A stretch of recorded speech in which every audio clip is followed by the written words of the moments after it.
आदाब।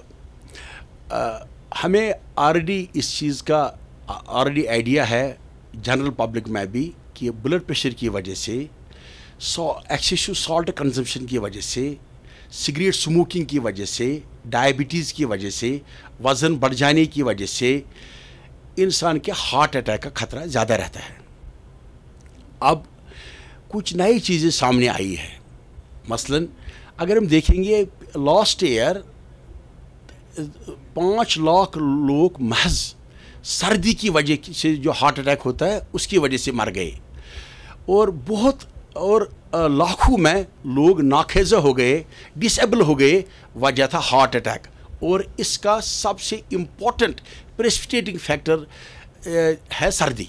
सो हमें यह आइडेंटिफाई करना है कि एक तरफ से हम ग्लोबल वार्मिंग की बात कर रहे हैं, दूसरी तरफ से हमें ये देखना है कि वज़न, ये टेम्परेचर का गिर जाना, मतलब जो विंटर है, जो कोल्ड है, इस कोल्ड की वजह से इंसान को हार्ट अटैक के चांसेस ज़्यादा रहते हैं। तो एक कोल्ड खुद एक हार्ट अटैक प्रेसिपिटेटिंग फैक्टर है। दूसरा हमें पता है विंटर्स में रेस्पिरेटरी ट्रैक्ट इन्फेक्शंस ज़्यादा रहते हैं। जब कोविड पैंडेमिक था तब हमने कोविड पैंडेमिक में ये भी देख लिया कि cardiovascular illnesses, heart attack, stroke rates, बाकी प्रॉब्लम्स, जो वैस्कुलर प्रॉब्लम है वो बढ़ जाती थी कोविड अटैक पेशेंट्स को। तो रिसर्चर्स को ये आइडिया आया कि जो वायरल इन्फेक्शंस है, जो रेस्पिरेटरी ट्रैक्ट इन्फेक्शंस है, ये भी रिस्क फैक्टर्स है for causing A heart attack.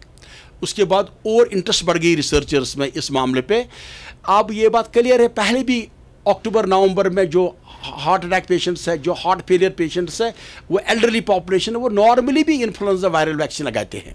तो कहने का मतलब ये है कि हमें अब दो टोक टर्म्स में, इन क्लियर स्टैटिस्टिकल टर्म्स में, जो पब्लिश डेटा है journal American college of cardiology में जो स्वीट हार्ट स्टडी आ गई है, ये बात एस्टेब्लिश है कि cold is a very important risk factor for a major as well as minor heart attack.